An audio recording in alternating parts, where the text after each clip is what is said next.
ဟုတ်ကဲ့မင်္ဂလာပါကျမဒီဘာဦးအောင်ဆိုတဲ့သမီးဗီဒီယိုဖြစ်ပါတယ်ပွဲဥကလေးတွေပေါ့နော်ဒါဆရာကြီးဆရာမများလိုအပ်မဲ့ပွဲဥပစ္စည်းလေးတွေပါပေါ့နော်ဟုတ်ဒါပွဲကရုံးပြောင်လေးပေါ့နော်ဒီပွဲဥကလေးရုံးပြောင်လေးပါတဲ့သုံးမျိုးပွဲလေးပေါ့နော်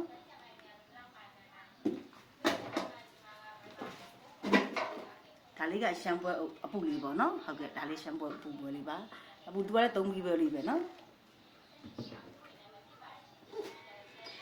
ဒါလေးကရှမ်းပွဲအပူအရှိလေးပါပေါ့နော်ဟုတ်ကဲ့ဒါလည်းသုံးမျိုးပွဲလေးပါ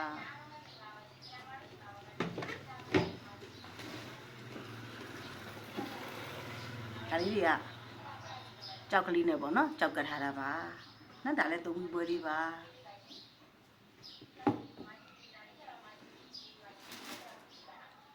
ဒါလေးကကျူတူလေး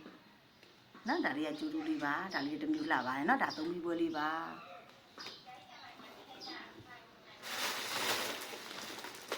ဒါလေးကအော်ရာမှားထားတာပေါ့နော်ဒါအော်ရာမှားထားတဲ့ပို့ရမယ့်ပစ္စည်းလေးပေါ့နော်သူကတော့သူတို့လူချင်းတဲ့ကြောက်အယောင်လေးကိုပြောတာပေါ့နော်ပြောတော့ဆရာမတို့ကဒါသူတို့လူချင်းတဲ့ကြောက်အယောင်လေးနဲ့လုပ်ပြီးထားတာပေါ့နော်ဟုတ်ကဲ့အဲ့လိုလေးတော့အော်ရာမှားလို့ရပါတယ်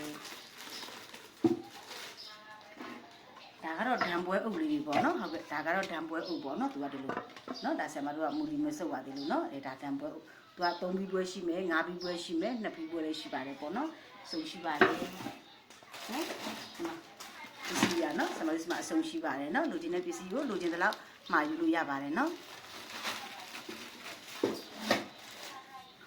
ဟုတ်ကဲ့အပေးသူအားလုံးတို့ကျေးဇူးအများကြီးတင်ပါတယ်နော်